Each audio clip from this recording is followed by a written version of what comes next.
watching UTV Live tonight. Gerry Adams has rejected any involvement in the murder and disappearance of the Belfast mother of 10, Jean McConville. A new book by Ed Maloney claims the Sinn Féin president gave the instruction for Mrs McConville's body to be secretly buried. Jean McConville's daughter, Helen McHenry, says she's considering taking a civil action against the Sinn Féin leader. Niall Donnelly reports. In a new book, Voices from the Grave, it's claimed that Gerry Adams was the man who gave the order for Belfast mother of 10, Jean McConville, to be shot and for her body to be buried secretly. The claims are based on interviews Brendan Hughes gave to researchers from Boston College before he died. At one time, Gerry Adams and Brendan Darky Hughes, as he was known, were close friends. Republican sources say they were the top two in the IRA in Belfast. In the interviews, Hughes also claims Gerry Adams was linked to the Bloody Friday bomb blitz in Belfast in 1972, which killed 9 people. Despite extensive searches which began after information was given by the IRA, Jean McConville's body was not found until one day the remains were discovered by a walker on Shelling Beach in County Louth in 2003. The IRA had claimed Mrs McConville was an informer. Her family have always denied this and said all she did was help an injured soldier close to the family home at Divis Flats. One of Jean McConville's daughters is now considering pursuing Gerry Adams in a civil action. At the end of the day, I need the truth, and there's other people in this country who need the truth too. They all need to stand up and tell what actually did happen and the truth, not make up lies. And Gerry Adams, as you know, has consistently denied any involvement. He has. He even came to my home back in '95, and he denied even the people's names that I gave him that they were involved. I mean, we knew who they were. There were people who lived beside us. We knew them. And for him to tell me I was lies, I was lying, not him. To me, he couldn't even look me straight in the eye when he was speaking to me.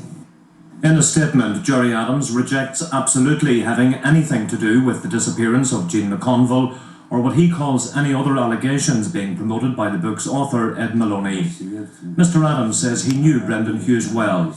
He claims Hughes was ill for a long time, including when he did the interviews. Gerry Adams says Hughes carried with him an enormous amount of guilt over events surrounding the first hunger strike and was opposed to the IRA cessations and the peace process. The First Minister says Gerry Adams has a requirement to admit his past and apologise for it. Where there is a clear expression of regret for what has happened, people are prepared to admit their failures of the past, you can move on from that set of circumstances.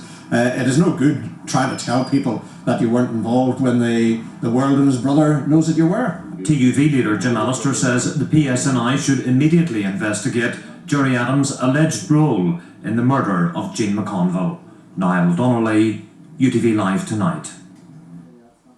I'm joined from Dublin by the author of Voices from the Grave, Ed Maloney. Ed Maloney, Gerry Adams has released a statement denying that he had any hand or part in the killing and disappearance of Jean McConville or in any of the other allegations. What's your response to this?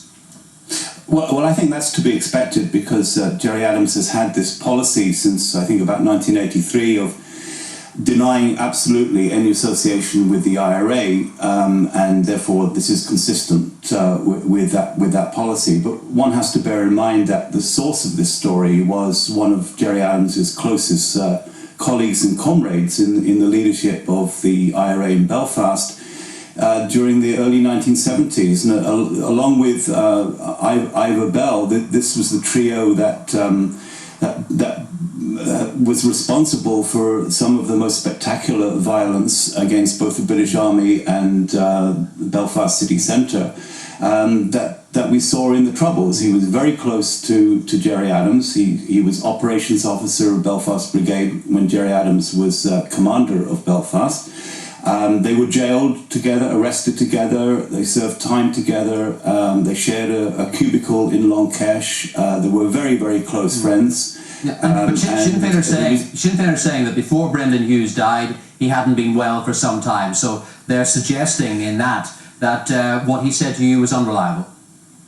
Well, there's absolutely no doubt that in his last few years, Brendan Hughes was an ill man. But the point about these interviews is that they were conducted in 2001 and 2002, when Brendan Hughes was very much in control of all his faculties. And indeed, later this year, RTE are going to broadcast a documentary based upon those tapes, and people will have the opportunity to actually hear Brendan Hughes speak and judge for themselves just how compos mentis he was. But he was also opposed to the Sinn Féin strategy at that time.